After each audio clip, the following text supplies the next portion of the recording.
देख रहे हैं अवाम के उठाए गए सवालात, हालत आसरा पर तबसरों, तज्जियों, खबरों पर मुहित प्रोग्राम न्यूज लाइन रिदा सैफी के साथ।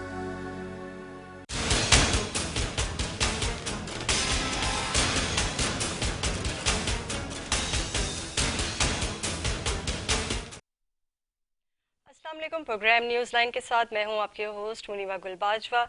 प्रोग्राम की होस्ट रिदा सैफी अपनी निजी मसरूफियात की वजह से एक हफ्ते के प्रोग्राम नहीं कर पाएंगी। आज हम प्रोग्राम में डिस्कस करेंगे कि वज़ीर आज़म इमरान खान का वफाकी दारुल हुकूमत में पाक चीन बिजनेस इन्वेस्टमेंट फोरम के इजरा की तकरीब से खिताब करते हुए कहना था कि सब्जियां बेचने से मुल्क तरक्की नहीं करता, बरामदात बढ़ाए बगैर किसी भी मुल्क की तरक्की मुमकिन नहीं है। इसके अलावा वज़ीर आज़म ने यह भी कहा कि मनी लॉन्ड्रिंग गरीब ममालिक का सबसे बड़ा मसला है और जो एलीट क्लास है वो पैसे चोरी करके मुल्क से बाहर भेज देती है। वज़ीर आज़म ने आज भी बहुत कुछ कहा 2 इजलास में, वो भी हम प्रोग्राम में शामिल करेंगे। इसके अलावा भी कई चीज़ें हैं जो हम डिस्कस करना चाहते हैं। तो मैं आपका अपने मेहमानों से तारुफ करवाती चलूँ। इस वक्त मेरे साथ स्टूडियो में मौजूद हैं ताहिर हसन, सीनियर तज्जियाकार हैं, उन्हें प्रोग्राम में खुशामदीद कहते हैं। नुसरत वाहिद साहिबा हैं हमारे पास, MNA PTI, उन्होंने हमें ज्वाइन किया है। और हमारे साथ मौजूद है सेनेटर सादिया अब्बासी, रहनुमा मुस्लिम लीग नून से। आप दोनों खवातीन को हम प्रोग्राम में खुशामदीद कहते हैं। सबसे पहले हम ये बात करेंगे कि ताहिर हसन साहब, मुझे अब ये बताइएगा कि आपने देखा कि आज 2 इजलास में वज़ीर आज़म ने शिरकत की, बहुत अच्छी बातें की उन्होंने बताया कि हमारी एक्सपोर्ट के लिए क्या ज़रूरी है और क्या ज़रूरी नहीं है। वो एक जानिब ये कहते हैं कि जी सब्जियां बेचने से मुल्क तरक्की नहीं करता, और उनका ये भी कहना था दूसरे इजलास में कि झींगों को और जैतून को अगर हम बड़े पैमाने पे अगर झींगों की जो है वो हम फार्मिंग करें और जैतून की काश्त करें तो मुल्क तरक्की कर जाएगा। आप क्या कहते हैं? Thank you Muniba. पहले तो आपको वेलकम दोबारा स्क्रीन पे, और K21 की मैनेजमेंट ने आपको दोबारा यहाँ बुलाया, उनका भी शुक्रिया। देखिए, ये आज की जो इमरान खान की बातें हैं, ये मैं समझता हूँ कि ये पहले इजलास में होनी चाहिए थी जब उन्होंने इख्तिदार संभाला था, और ये सारी बातें उस वक्त बहुत अच्छी लगती और लोगों को यकीन आता कि हाँ ऐसा ही है और इसको ठीक करने की भी ज़रूरत है। लेकिन अब इतने टाइम गुजरने के बाद वो इन बातों को कर रहे हैं, तो मुझे तो नहीं लगता कि कोई इसका इम्पेक्ट आएगा, बजाय इसके कि लोग अब सरप्राइज हैं, जैसे हम और आप बैठ के डिस्कस कर रहे हैं कि वाई ही टॉकिंग, इस तरह की बातें अब कर रहे हैं। तो ये तो एक मेरा ख्याल है बहुत उन्होंने टाइम ज़ाया कर दिया अपना, और बिला वजह एक लड़ाई में, सियासी लड़ाई में पूरा जो है मुल्क का इंतज़ामिया, पूरा इकॉनमी सारी जो है वो एक तरफ रह गई और सियासी लड़ाई आगे चली गई। तो हमें तो बहुत नुकसान हो गया इस हवाले से। अब चाहे आप कुछ भी कहें, ये जो 3 साढ़े 3 साल आपने ज़ाया किए, ये तो वापस नहीं आ सकते, और जो उसका नुकसान है वो भी पूरा नहीं हो सकता। बात यह है कि आपके या तो एडवाइज़र इस काबिल नहीं थे कि जो आपको समझाते कि ये तो पहले दिन करने वाली बात थी, उस वक्त भी लोगों ने आपको ये बात नहीं ब्रीफ की। आज मेरा ख्याल है किसी ने शायद बहुत ही अच्छे अंदाज में उनको ब्रीफ किया है चीज़ों को, और उनको समझाने की शौकत तरीन कोशिश की साहब ने है। किया है, वज़ीर जी ख़ाना जी साहब जी, ने भी। समझाने की कोशिश की है कि यू आर ए हुकूमत, you are a prime minister, और ये सब हो रहा है और आपको ये करना चाहिए। तो उन्होंने गालिबन फिर उस पर तवज्जो दी, और ये एक अच्छा खुशाइंद है कि उन्होंने तवज्जो दी है। और मैं तो समझता हूँ कि उन्हें और ज़्यादा तवज्जो देने की ज़रूरत है, इसलिए कि इकॉनमी जो है वो सबसे, देखिए बाकी हुकूमतों पर इल्ज़ाम करप्शन का है, लेकिन इमरान खान की हुकूमत पर जो इल्ज़ाम है वो इकॉनमी ख़त्म करने का है, तबाह करने का है। पाकिस्तान की इकॉनमी इस वक्त दुनिया में सबसे ज़्यादा मुश्किल सूरत हाल में है। हमारी ना एक्सपोर्ट है, ना हमारी कोई और ऐसी कोई प्रोडक्शन है जो हम जिसको बाहर भेज सकें या उससे पैसे कमा सकें। हम तो सिर्फ इंपोर्ट कंट्री हैं। और ताहिर साहब, सॉरी मैं आपको यहाँ इंटरप्ट करूंगी। नुसरत वाहिद MNA है PTI की, उन्होंने हमें ज्वाइन किया है। मैं चाहूँगी उनसे मैं ज़रूर ये सवाल पूछूं। मैं मुझे ये बताइएगा कि आज 2 इजलास में 2 मुख्तलिफ तरीक़ों की बात की है वज़ीर आज़म ने, और वो कहते हैं कि जी सब्जियाँ जो है वो फ़रोख्त करने से या उनको एक्सपोर्ट करने से मुल्क तरक्की नहीं करता, जबकि दूसरी जानिब वो ये कहते हैं कि आप जैतून की बड़े पैमाने पे काश्त करें और साथ आप जो है वो झींगों की जो है वो फार्मिंग करें। तो झींगों की फार्मिंग और जैतून की काश्त से हमारा मुल्क तरक्की कर जाएगा? बिस्मिल्लाहिर्रहमानिर्रहीम। बहुत शुक्रिया आपका प्रोग्राम मुझे इनवाइट करने का। देखिए ये these are one of the factors. ये नहीं होता कि झींगों की फार्मिंग और बैठने से मुल्क तरक्की मैम करता आपके बैकग्राउंड पे आवाज़ कुछ ज़्यादा है मेरे ख्याल से, हमें सही से आपकी आवाज़ मौसूल नहीं हो रही। साहिबा मैं आपसे कह रही है। हूँ। अच्छा जी जी।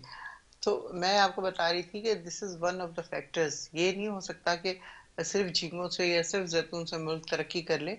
ये वो चीजें हैं जो अगर हम करें तो बाहर की दुनिया में काफी इनकी वैल्यू है। और जहां तक दूसरी बातें हैं कि हमने मईशत को किस तरह आगे बढ़ाना है, उसके लिए आपको पता है कि बेइंतहा चीजों की जरूरत है। क्योंकि पिछली गवर्नमेंट से सबसे बड़ा जो फॉल्ट हुआ वो ये था कि उन्होंने इम्पोर्ट करनी चीजें शुरू कर दी और एक्सपोर्ट करनी टोटल बंद कर दी। पहले ऐसा तो नहीं था कि हमारे मुल्क से चीजें बाहर नहीं जाती थी, लेकिन इन्होंने चूंकि सारी चीजें इम्पोर्ट करनी शुरू कर दी, उसमें को आदत पड़ गई है कि वो बाहर की चीजें इस्तेमाल करें। शैम्पू हैं तो वो फ्रेंच होने चाहिए, परफ्यूम्स हैं तो वो फ्रेंच होने चाहिए, गाड़ियां हैं तो वो जापान की या जर्मनी की होनी चाहिए। नुसरत बाकी साहिबा, चीजें पहले शैम्पू और परफ्यूम तो ये तो बहुत दूर की बात है। यहाँ तो लोगों को 2 वक्त का खाना नहीं मिलता और आटे की कीमत वो इतनी तो ज्यादा है कि मैंने आप पहली एक बात रोटी ये लेना की थी कि मुश्किल कर लेते एलीट हैं। एलीट एलीट एलीट मैंने हम्म। पहली बात की थी एलीट। मैंने आम आवाम की बात नहीं की है अभी तक। मैं सिर्फ ये बात कर रही हूँ कि पिछली हुकूमत ने जो हमें आदी कर दिया इन चीजों का, वो बहुत ज्यादा खतरनाक हद तक हमारी मैशत पे। तो नुसरत साहिबा, पीटीआई की हुकूमत को तकरीबन 3 जो भी साल तो चीज हम हो बाहर से चुके लेंगे हैं, वो तो डॉलर में लें। तो तकरीबन 3 साल जो है ना, ये मुद्दत ज्यादा नहीं होती। 3 साल किसी भी हुकूमत के लिए या किसी भी जमात के लिए जो पहली दफा हुकूमत में आई है, इट्स नथिंग। आप अगर पिछले उसमें देख लें, इन लोगों की पहली पहली दफा देख लें, पीपल्स पार्टी की बेनजीर की हुकूमत देख लें, जरदारी साहब की देख लें, ये सब पहली पहली दफा में परफॉर्मेंस इसी तरह होती है। स्पेशली जब आप इस किस्म के हालात में आए कि जहाँ मैशत वैसे ही बिल्कुल खत्म हुई हुई हो, उसके बाद जब थोड़ा सा आप गेन करना शुरू करें तो आप कोरोना आके ले जाए। तो कोरोना की वजह से सिर्फ पाकिस्तान नहीं, पूरी दुनिया में चीजें महंगी हुई हैं। लेकिन हमारा आप देखिए उन दिनों में कितना ज्यादा हमारी एक्सपोर्ट भी बढ़ रही थी। लेकिन फिर जाहिर है जब दुनिया नॉर्मल हुई, सबने अपने काम शुरू कर दिए, जी जी। उससे फिर हम लोग नीचे की तरफ आ गए। अब महंगाई जो है ये सिर्फ हमारा मसला नहीं है, पूरी दुनिया का है। हमारा जो सबसे बड़ा मसला है वो अर्निंग का है। क्या रोजाना एक मजदूर इतने पैसे घर लेके जा सकता है कि वो 2 वक्त की रोटी खा ले, उसके घर वाले और वो मिलके? तो ऐसा नहीं है। आजकल बहुत बुरे हालात नहीं हैं, हमें नुसरत खुद साहिबा, भी आप इस बिल्कुल बात का ठीक अच्छी कह रही तरह हैं। 2 वक्त की अंदाजा रोटी तो है। बामुश्किल नसीब होती है किसी मजदूर को, लेकिन बिल्कुल वजीर आजम साहब तो ये भी कह रहे हैं कि अगर दूसरे डेवलपिंग कंट्रीज के मुकाबले में देखा जाए तो पाकिस्तान जो है वो वहाँ महंगाई बहुत कम है, बल्कि सस्ता दौर है। इसके मुतालिक भी राय जान लेते हैं। सेनेटर शाहादत ऐवान साहब, रहनुमा पीपीपी, उन्होंने हमें ज्वाइन किया। सेनेटर साहब, मुझे ये बताइएगा कि आज इजलास में बात हुई है सब्जियों की, और ये भी बात हुई है कि पाक चीन फोरम में जो है हम सरमायाकारों को तहफ़्फ़ुज़ भी देंगे ताकि सरमायाकारी भी आए, और हम जो है वो एक बहुत अच्छा, हमें पीटीआई की गवर्नमेंट से मशवरा भी मिला है कि हमें झींगों की फार्मिंग करनी चाहिए और हमें जैतून की काश्त करनी चाहिए। तो इससे हमारी जो है वो एक्सपोर्ट ज़्यादा होगी। मेरा सवाल यहाँ पे ये है कि जो पाकिस्तान जिस वजह से अपने एक्सपोर्ट के लिए मशहूर था, स्पोर्ट्स गुड्स थे आपके पास, आपके हॉजरीज के आइटम थे, आपकी टेक्सटाइल की इंडस्ट्री थी, वो एक्सपोर्ट कहाँ गई सारी? लेकिन सबसे पहली बात तो मैं आपको ये कहूँ कि मैंने 2 अल्फाज सुने हैं क्योंकि मैंने लेट ज्वाइन किया है। तो ये हमारी बहन ये कह रही थी कि कुछ हालात ऐसे बन गए, कोरोना और इंटरनेशनल मार्केट, जिसकी वजह से ऐसे हालात है। देखें, अगर आप इनका मैनिफेस्टो देखें पीटीआई का, तो जिस तरीके से जो के बुलंद बांग दावे किए गए थे और उसके बाद जिस तरीके से ये कहा गया था कि 100 दिन के अंदर अंदर हम मुल्क की किस्मत बदल देंगे, और उसके अलावा जो पॉलिसीज उस वक्त की दी गई थी, मैं समझता हूँ कि कतई 100% जो है ना, उसमें तो मौजूदा जो है हुकूमत जो है ना वो बिल्कुल नाकाम हो चुकी है।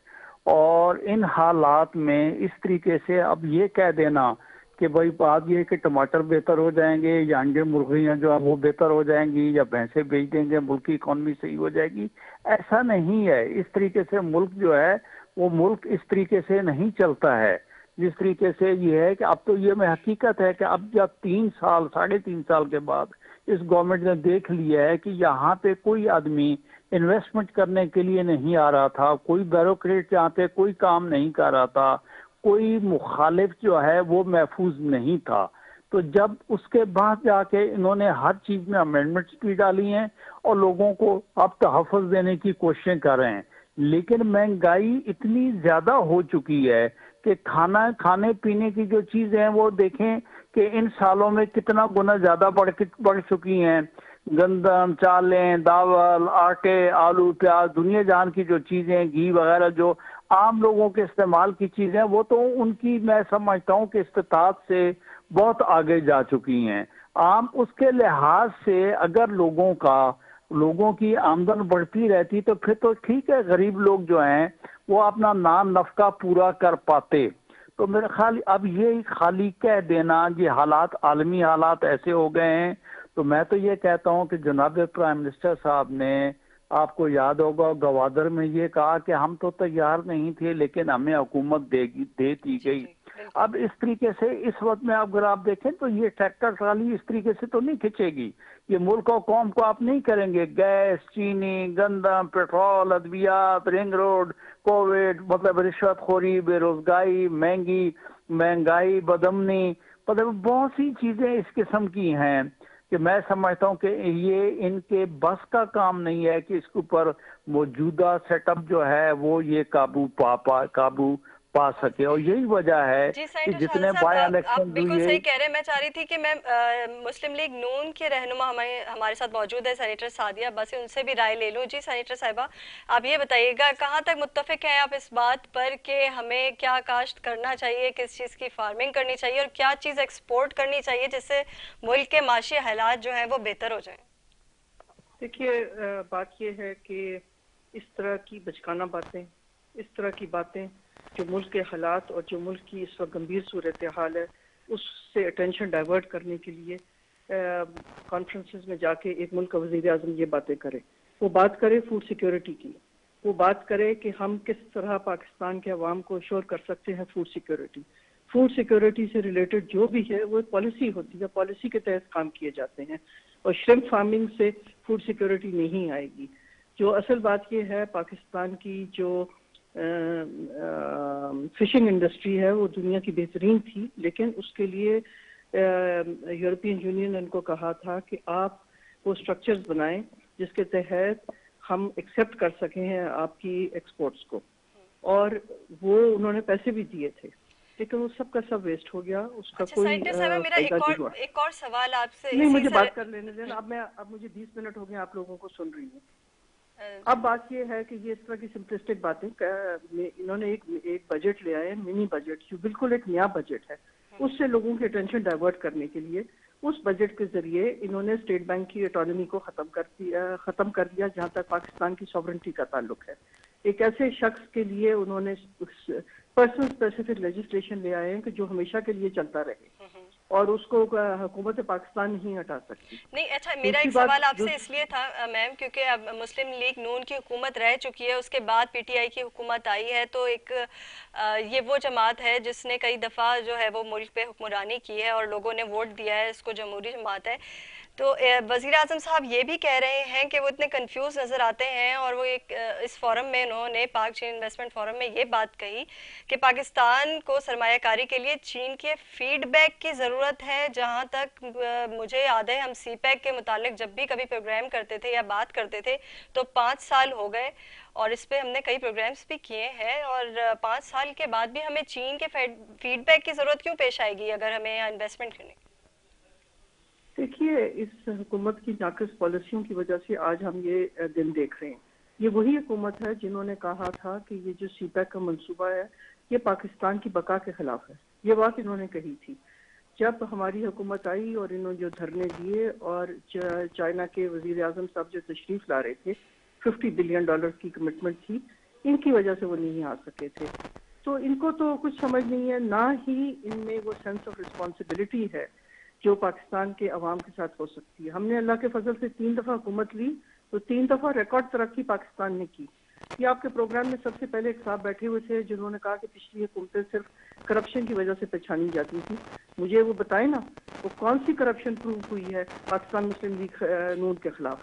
लेकिन क्या इनको यहाँ का चीनी स्कैंडल नजर नहीं आता, इनको वीट स्कैंडल नजर नहीं आता, इनको गैस की जो जानबूझ के महंगी कीमतों पे जो गैस ये लेते हैं, जो इन्होंने स्टॉक पाइल किया फर्नेस ऑयल और फिर लोगों तक वो बेनिफिट नहीं पहुंचे, इनको ये करप्शन नजर नहीं आती।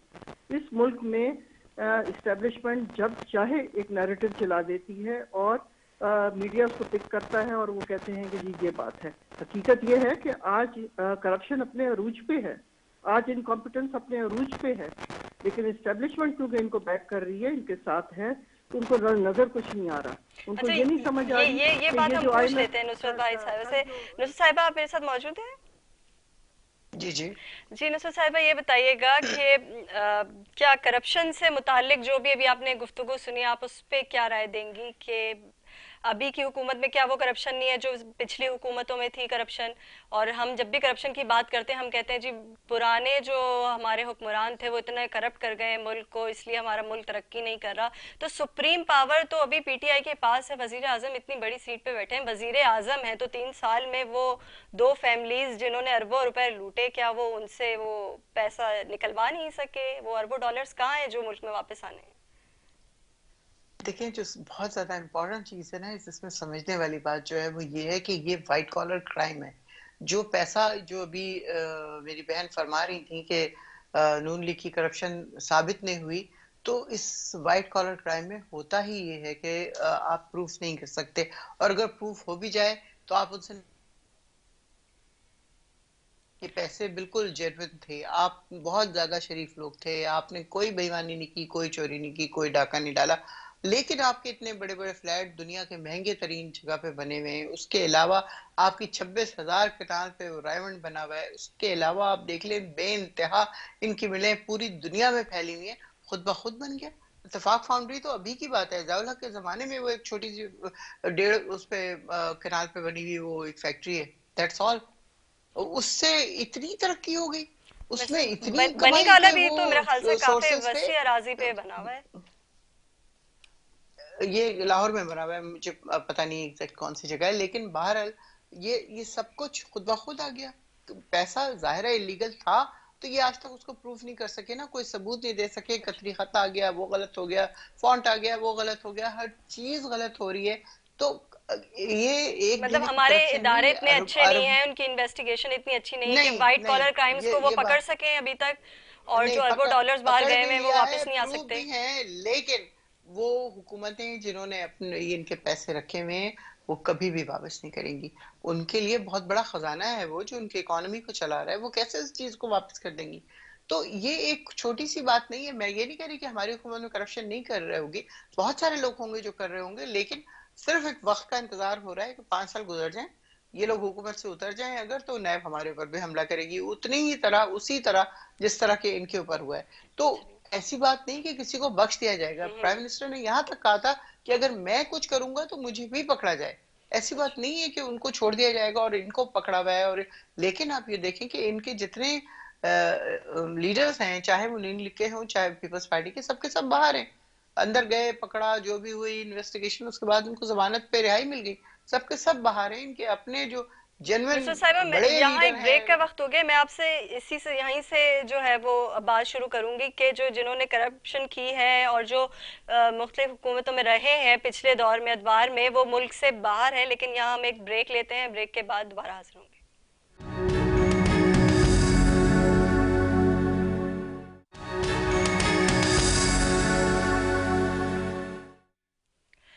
जी, ब्रेक पे जाने से पहले हम गुफ्तगू कर रहे थे नुसरत वाहिद साहिबा से, और उन्होंने कहा कि वाइट कॉलर क्राइम्स हैं जिसकी वजह से मुल्क की मईशत को बहुत नुकसान उठाना पड़ रहा है। इस पे हम मज़ीद बात करेंगे। ताहिर हसन साहब, मुझे ये बताइएगा, क्या वाकई वाइट कॉलर क्राइम्स की वजह से जो है वो पाकिस्तान की मईशत का ये हाल हुआ है?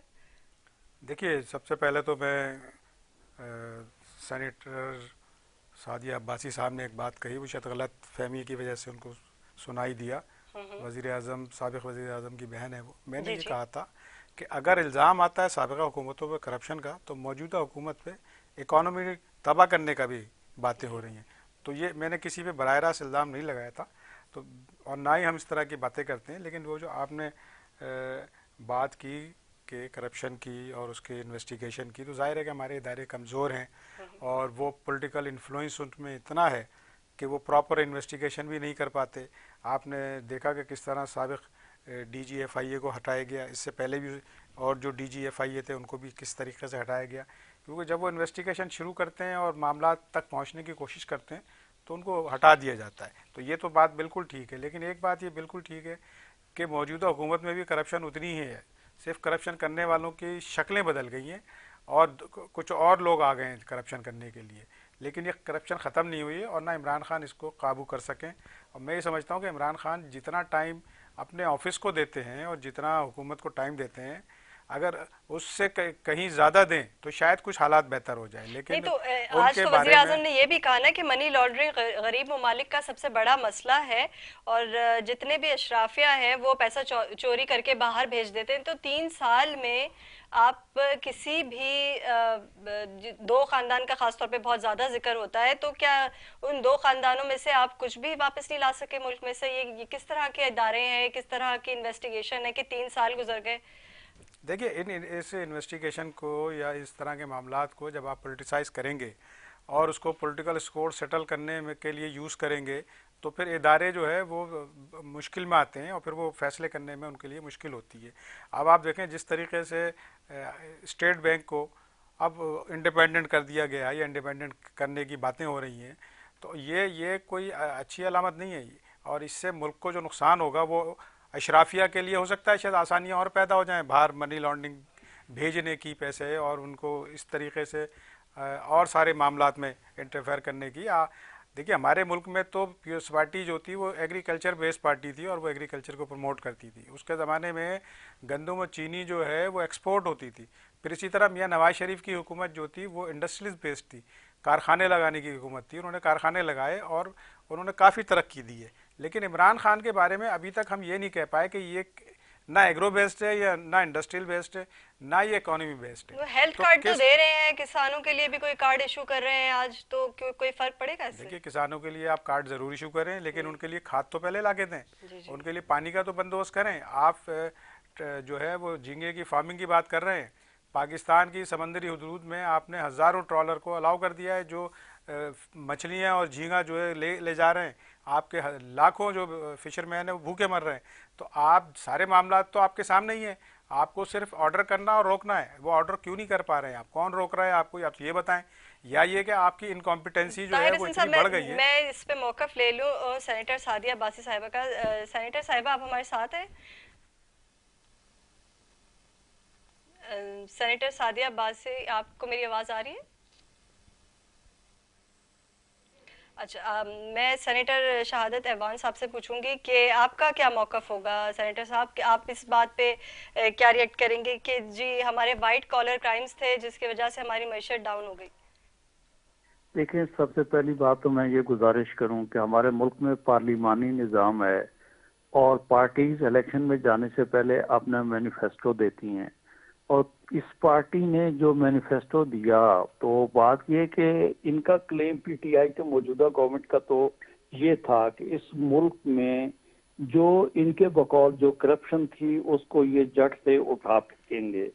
उसके अलावा जिस तरीके से महंगाई के लिए जो कुछ उन्होंने कहा, मुल्की कर्जों के लिए जो कुछ उन्होंने कहा, तो एक बात तो ये साबित हो चुकी है कि मौजूदा जो सेटअप है, मौजूदा निज़ाम है, एक तरफ तो इनकी नाअहली की वजह से अगर ये कहा जाए कि अदारे जो हैं इनके कंट्रोल में नहीं है, अगर गवर्नमेंट के अदारे जो हैं गवर्नमेंट के कंट्रोल में नहीं है, लोगों को जल्द और जल्द आपको उनके तबादले FIA हो, पुलिस हो, चीफ सेक्रेटरीज हो, कमिश्नर्स हो, आपको जल्दी जल्दी बदले क्यों करने पड़ते हैं? इसलिए करने पड़ते हैं कि जब वो आपके ताबे नहीं होते, और उनका आपके ताबे ना होना इस बात को जाहिर करता है कि मौजूदा जो हुकूमत है उसकी गिरफ्त जो है वो नहीं है। नहीं, लेकिन इस पर तो नुसरत वाहिद साहिबा मुझे ये कह रही थी कि हमारे यहाँ क्योंकि वाइट कॉलर क्राइम और वाइट कॉलर क्राइम को पकड़ना बहुत मुश्किल है, तो शायद इस वजह से जो है वो जो जितना डॉलर और जितना पैसा बाहर गया है वो वापस नहीं आ सकता।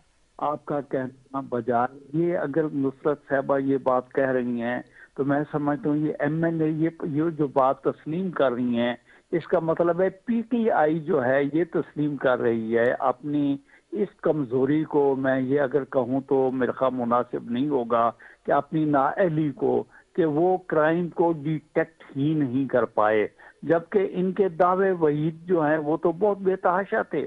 चलिए जी, मैं कहता हूँ आप दूसरों को तो आप इल्जाम देते हैं, लेकिन खुद चूंकि इनके लोग तो दूध के धुले लोग हैं, इनके साथ जो लोग हैं वो बातें, आपको मैं छोटी सी मिसाल दूंगा जो कि आप अभी क्लिप भी चला के देख लें कि जनाब प्राइम मिनिस्टर साहब ने रिंग रोड वाला सोसाइटीज का जो मसला चला, उन्होंने कहा कि ये स्कैम मैंने डिटेक्ट किया है और इसको मैं पाए तकमील तक पहुंचाऊंगा। अच्छा, चीनी का स्कैंडल चला तो उन्होंने कहा जी हमें तो तबाह करके रख दिया, मैं किसी को भी नहीं छोड़ूंगा और मैं इसको कहां तक मैं इसको पहुंचा के रखूंगा। आपको याद होगा अद्वियात का जो मसला रहा, वो कहां गए आमिर कियानी साहब, जिनको आपने हटाया था और अब आपने उनको अपनी तंजीम में रख दिया। देखिए, हमारी जो है किसी जगह भी अगर आप देख लें, हाँ एक तरफ अगर आप देख लें तो ये जरूर बात है कि 22 करोड़ अवाम जो उनको लंगर खानों पे लगाया जा रहा है, जो कि सैलानी का काम है। तो मेरा सिर्फ और सिर्फ ये कहना है कि मुल्क की पॉलिसी होनी चाहिए और मुल्क की फॉरेन पॉलिसी हो, इंटरनल पॉलिसी हो, लोगों को आप रोजगार जो है वो मुहैया करें। और जब बाहर के लोगों को ये इत्मीनान होगा कि यहाँ पे तहफ़्फ़ुज़ हमें फराहम किया जाएगा और कोई सुबह शाम की पॉलिसियां बदली नहीं होंगी, कोई यू टर्न नहीं होगा किसी किस्म का, तो मैं समझता हूँ कि बाहर के लोग भी मुल्क में हमारा, आपको पता है जो पाकिस्तान है, पाकिस्तान में तो अल्लाह ताला का बहुत ज्यादा करम है। नहीं, हमारा तो जो वजीर आजम मुल्क, साहब कह रहे हैं ना कि वो कह रहे हैं कि सरमायाकारों को हम सहूलियात फराहम करेंगे, तो पिछले 3 सालों में या उससे पहले जो गवर्नमेंट थी उसने क्या सरमायाकारों को कोई सहूलियात फराहम नहीं की हैं? और खासतौर पे जो पाक चीन इन्वेस्टमेंट फोरम में कहा गया कि चीन का फीडबैक बहुत जरूरी होगा हमारे लिए। मैं आपको ये अर्ज ये करूंगा, अब ये चौथे साल में है, अब तो बात ये, अब तो मर्दमशुमारी होने वाली है, इलेक्शन वोटर लिस्टें जो है वो बननी शुरू हो गई हैं। अब ये कहाँ से कह रहे हैं कि ये नहीं हो सका, वो नहीं हो सका। मैं ये समझता हूँ कि ये तो अब आने वाली हुकूमत ही होगी, वो देखेगी। आप अवाम से देख लें, अवाम से देख रहे हैं कि अवाम जो है इस वक्त बिल्कुल जो उनके लिए जानो जिस्म का रिश्ता जो है कायम रखना भी मुश्किल हो चुका है। और ज़बानी अल्फाज से इसकी वजह से मुल्क जो है ना अवाम का पेट भरता है, ना अवाम जो है इस बात से मुतमईन हो पाएंगे कि आप उनको ये बोलें कि जी बस बात ये है कि दीवाने का ख्वाब दिखा दें और अवाम जो है वो ये समझे कि मुल्क जो है इज्जत और वकार के साथ चलेगा, अपने पाँव पे खड़ा होगा। अभी तो ये भाई ये बात ये मौजूद है जो गवर्नमेंट इक़्तिदार में है, अभी ये कंटेनर पे तो नहीं है ना जो कुछ वो ये कह रहे हैं कि यूं नहीं होना चाहिए, यूं होना चाहिए।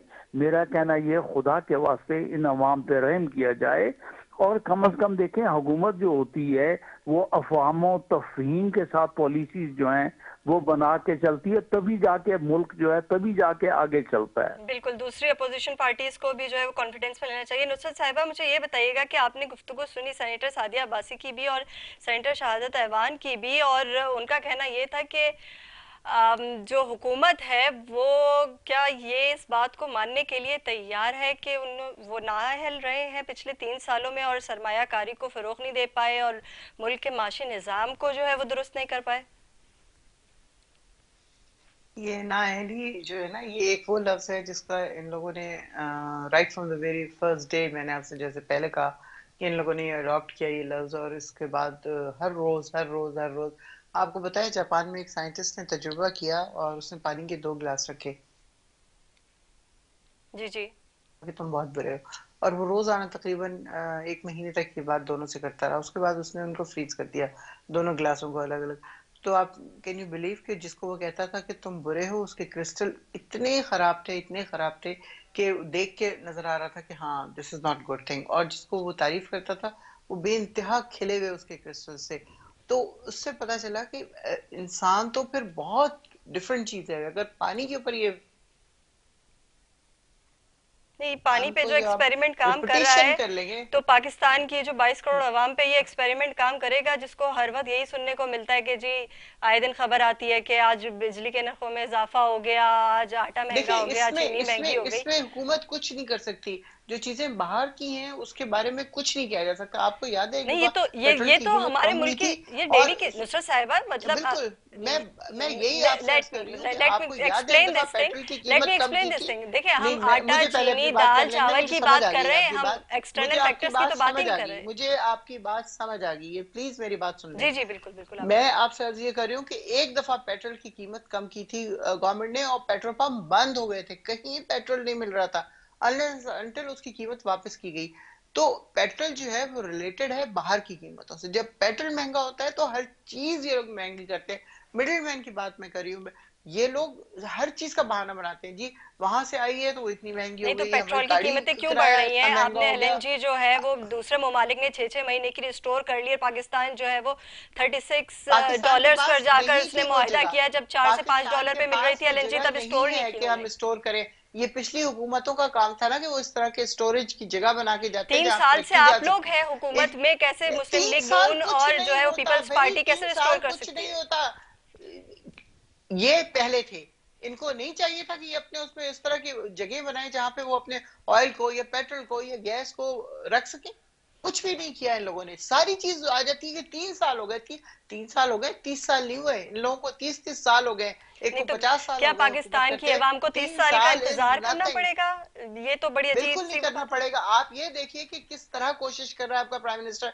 क्या उस कभी किसी प्राइम मिनिस्टर ने इस तरह आके रोजाना आवाम को बताया है कि अब किन हालात से गुजर रहे हैं हम, या किन हालात से गुजर रहे हैं? एक एक चीज सब लोगों को पता होती है। वहां तो मुआहदे, बड़े बड़े मुआहदे करके चले जाते थे और किसी को खबर ही नहीं होती थी कि पाकिस्तान को किस तरह भेज दिया गया। आपका क्या ख्याल है, जो मोटरवेज और ये दुनिया की चीजें जो इन्होंने बनाई है, या वो आप देख लें लाहौर की जो वो है येलो ट्रेन जो है, ऑरेंज ट्रेन, ऑरेंज ट्रेन। उसमें इतना इतना इतना रोजाना सूद देना पड़ रहा है उसका, और कित ये तो बिल्कुल अलग टॉपिक हो गया नुसरत साहिबा, और मैं इस पे 35-35 बात नहीं करी। मैं करोड़ तो इस रुपए पे बात उसके करना देना चाह रही पड़ हूँ कि रहा है। वजीर आजम मैं क्या सिर्फ कहते बात हैं, ही कर रही उनके हूँ कि दावे पैसा कितने कहाँ सच्चे से हैं। आए। तो नुसरत साहिबा, देखिए हम दावे ब्रेक का टाइम हुकूमत हो में गया, मैं आने एक से छोटी सी पहले ब्रेक जो ले है ना, लूँ, मैं नहीं एक छोटी सी मेरी आप ब्रेक ले लूँ, बात सुने प्रोग्राम में पहले, ये जो हम इस बात कही गुफ्तगू कि को हर जारी दफा रखेंगे। मैं नुसरत साहिबा से बात कर रही थी, तारिक हसन साहब हम इस पे मजीद बात करेंगे, और यहाँ वक्त हो गया एक ब्रेक का।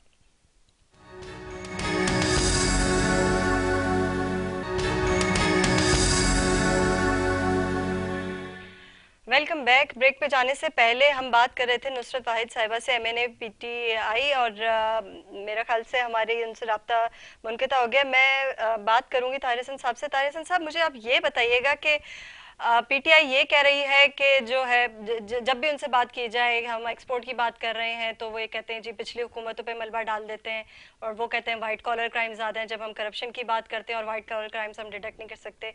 अब आखिरी जो सवाल है वो मेरा ये है कि अभी आज के इजलास में तो ये बात हुई है कि जो इकोनॉमिक टीम है इस वक्त हमारी हुकूमत की, उसकी जो परफॉर्मेंस है वो बहुत तसल्ली बख्श है। वज़ीर आज़म साहब ये कह रहे हैं, और वो ये भी कहते हैं कि नवंबर की निस्बत दिसंबर में महंगाई में कमी हुई है, और आइंदा महीने महंगाई में मज़ीद कमी होगी। आपको लगता है वाकई कि महंगाई में मज़ीद कमी होगी?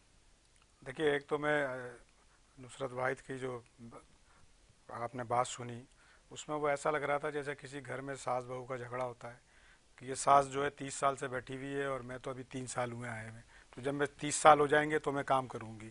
तो मेरा ख्याल ये है कि ये तो इनकी सोच इसी तरह की है। लेकिन बात यह है कि इकोनॉमिक टीम की बात कर रहे हैं प्राइम मिनिस्टर, ये वही असद उमर हैं जिनको वर्ल्ड बैंक से डील करने में फेल होने पे निकाला गया था, और ये कहा गया था कि इन्होंने बदतमीजी कर दी है वर्ल्ड बैंक के किसी अफसर से, तो लिहाजा इनको निकाला जाता है। तो अब वही तमाम टीम वही दोबारा लेके आए हैं। तो अब ये कैसे कह सकते हैं कि ये कॉम्पिटेंट हैं और ये इतने अच्छे हैं कि सारी गवर्नमेंट की इकॉनमी जो है वो ठीक कर देंगे? मेरा ख्याल है इनके बहुत सारी चीज़ों में तजाद है और कन्फ्यूजन है। जहाँ तक इनके परफॉर्मेंस की बात है वो वाकई क्वेश्चन मार्क है, और ऐसा नहीं लगता कि ये कोई ठीक कर सकेंगे या ठीक करने का इनमें कोई अज़्म है। क्योंकि मैं अगर आप बहुत सारी चीज़ों में गिनवाना लगता शुरू तो करूं, यही है कि इनको मजीद टाइम चाहिए, 10 से 15 साल चाहिए चीज़ों को बेहतर करने के लिए। मेरा ख्याल है इनको अगर मजीद 20 साल भी दे देंगे तो ये ऐसे ही रहेगा, इसलिए कि इनकी कारकर्दगी ना तो सियासी है, ना इकनॉमी जानते हैं, ना ये गवर्नमेंट चलाने के मामला जानते हैं। शाहादत अवान साहब ने ठीक कहा कि आप गवर्नमेंट में हैं भाई, आप गवर्नमेंट चलाइए। ये आप पूछ लेते हैं आप सेनेटर क्वेश्चन शहादत अहवान साहब से पूछ लेते हैं। सेनेटर साहब, आपकी क्या राय है कि हुकूमत जो है वो इस वक्त। सबसे पहले तो मैं तार हसन साहब ने बड़ी अच्छी बात याद कराई कि असद उमर साहब जो है ये तो उन्होंने ये भी कहा था कि मजीद मुल्क के हालात ठीक करने के लिए हमें 15 साल दरकार हैं। और नुसरत भाई साहबा ने जो है एक बात कही है, एक कम से कम एक बात उन्होंने आज तस्लीम की है कि इनके साथ भी करप्ट लोग मौजूद हैं। और जनाब प्राइम मिनिस्टर साहब ने भी ये कहा है, उन्होंने वो के ये साथ में उन्होंने अपनी मीटिंग में कहा कि पिछली हुकूमतों के अलावा इस हुकूमत की करप्शन भी सामने लाई जाए। ये भी तस्लीम शुदा है कि यहाँ पे इनके साथ जो लोग बैठे हैं वो भी इंतहाई करप्ट किस्म के वो लोग हैं। तो मेरा कहना ये है कि भाई बात ये है ना कि ये कह देना कि हमें मजीद इतना अरसा दरकरार है, यहाँ तो कॉन्स्टिट्यूशन में जो अरसा है वही है। अब अगले इलेक्शन की तैयारी करें। अब आवाम को जो है कुछ जिस तरीके से हम सब के सब लोग जो हैं उन्होंने एक एक चीज आपके सामने रखी है कि आवाम के पास इस वक्त क्या है। और आप कह रहे हैं इनकी टीम बहुत अच्छी है, भाई इनकी टीम अच्छी वाली बात असद उमर साहब की हमने बात कर ली और खुद मौजूदा गवर्नमेंट ने उनको वहां से चेंज किया। हफीज साहब आए, हफीज साहब को उन्होंने किया। अब मौजूदा जो इनके वजीर खजाना है, अगर आप उनको 12 जून की प्रेस कॉन्फ्रेंस याद हो तो उस प्रेस कॉन्फ्रेंस में और उससे पहले की प्रेस कॉन्फ्रेंसेस याद हो तो उन्होंने कहा जी कि जो पहले के हमारे लोग इनके लोग थे उन्होंने मुल्क की मईशत की तबाही कर दी है और ये मैं ठीक कर दूंगा। मैंने ऐसा बजट दिया है कि आवाम याद रखेंगी। और उन्होंने कहा कि इस साल में कोई मिनी बजट नहीं आएगा। लेकिन मैं समझता हूँ कि वो माहौल के साथ जो है ना वो वैसे ही जो रंगे गए हैं और उन्होंने भी अब मिनी बजट जो है वो भी उन्होंने दे दी है। और अच्छा, ये देखें कितना। सेनेटर साहब मुझे ये भी बताइएगा कि आज के इजलास में वजीर खजाना शौकत तरीन ने ये भी कहा है कि नवंबर के निस्बतन जो है दिसंबर में महंगाई कम हुई है और उससे अगले महीने यानी जनवरी की बात करें तो मजीद महंगाई कम होगी। आपका क्या ख्याल है, मजीद महंगाई कम होने जा रही है? महंगाई का देखें, महंगाई का जो म्यार है वो पब्लिक की जो कंजम्पशन की चीजें हैं वही हैं। इन्होंने क्या पेट्रोल कम कर दिया है, इन्होंने क्या मतलब कहाँ पे देखें खाने पीने की जो अशिया हैं वो क्या कम हो गई हैं। मैं तो ये समझता हूँ कि ये वो वाली चीजें जो कि किसी आप अपने कैमरामैन से पूछ लें वो आपको बता देगा। ये लफ्जों का जो हेर फेर है ना, मैं पहले भी गुजारिश कर चुका हूँ, इससे मुल्क नहीं चलता है। पब्लिक जो है ना उसको आपको कोई चीज डिलीवर करनी होती है। तो माजरत के साथ मतलब नुसरत वैद साहबा बहुत अच्छी एमएनए है। तो मैं पूछ लेती हूँ कि हमारे आपको प्रोग्राम में वक्त कम है। नुसरत साहिबा, आप क्या कहेंगे, जरा जल्दी से इसके बारे में मुझे एक राय दे दें कि आप क्या समझती हैं कि हमारे यहाँ महंगाई कम होने जा रही है? देखिए, शौकत तरीन साहब ने आज ही कहा है कि दिसंबर के महीने से नवंबर के महीने से कम हुई दिसंबर में और उसके बाद अब इंशाल्लाह जनवरी में भी और कम होगी। कोशिश हमारी पूरी है कि हम किसी ना किसी तरह जो आवाम की रोजमर्रा की चीजें जैसे दाल, आटा, चीनी वगैरह वगैरह, इसको घी, इसको किसी ना किसी तरह कम किया जाए। लेकिन बात वहीं फिर आ जाती है, दाल हमारे यहाँ नहीं होती, बाहर से आती है। ऑयल हमारे यहाँ नहीं होता, बहुत कम ऑयल होता है, वो बाहर से आता है। जो चीजें बाहर से आती हैं उसकी कीमतों को हम लोग नहीं कुछ कर सकते, उसको उसी तरह रहना है। और बल्कि उसकी कीमतें जैसे जैसे बढ़ती जाएंगी पाकिस्तान में भी उसकी कीमत बढ़ती जाएगी। तो अभी कोशिश ये है हुकूमत की कि वो किसी ना किसी तरह इन चीजों को कम से कम उस पर ले आए ताकि आवाम के लिए मुश्किलात कम हो। हमें पता है, हमारे वजीर आजम को पता है कि महंगाई बहुत ज्यादा है, लोग बहुत परेशान है। और यही एक नेगेटिव चीज है जो हम लोगों को लेके एक्चुअली डूब रही है कि हर बंदा बात ही सिर्फ इसकी करता है कि सस्ती कर दो तो चीजें, फिर सस्ती वजीर कर आजम दो। साहब को तो अपनी इकोनॉमिक टीम को शाबाशी देने की जरूरत नहीं थी। नुसरत साहिबा, बहुत शुक्रिया नहीं, आपका कि देखिए, आपने प्रोग्राम हाँ में हाँ, शिरकत की। सेनेटर साहब, आपका भी बहुत शुक्रिया कि आपने प्रोग्राम में शिरकत की। ताहिर हसन साहब, आपने गुफ्तगू सुनी नुसरत वाहिद साहिबा की, सेनेटर शहादत की और सेनेटर सादिया अब्बासी की। आप बस क्विकली मुझे इस बात का बता दें, क्या आपको वाकई लगता है कि जो गरीब आवाम है जिसे 2 वक्त की रोटी नहीं मिलती तो कि वो सरवाइव कर पाएगी इस जनवरी के महीने में जहां ये दावा किया जा रहा है कि महंगाई कम हो रही है? देखिए, वो सिर्फ ये कह रहे हैं कि महंगाई नहीं बढ़ी, लेकिन महंगाई जहाँ तक पहुँच गई है वही इतनी है कि आवाम की पहुँच से बाहर है। तो अब ये कहना कि महंगाई नहीं बढ़ेगी, ये एक अजीब सी बात है। महंगाई तो बढ़ती चली आ रही है और यहाँ इतनी आके बढ़ गई है कि अब उनको बढ़ाने की भी गुंजाइश नहीं रही है। थैंक यू ताहिर हसन साहब, आपकी कीमती राय का। इसके साथ मुझे और न्यूज़ लाइन की टीम को दीजिए इजाज़त। कल एक नए मौजू के साथ हाजिर होंगे। अपना ख्याल रखिएगा। अल्लाह हाफिज़।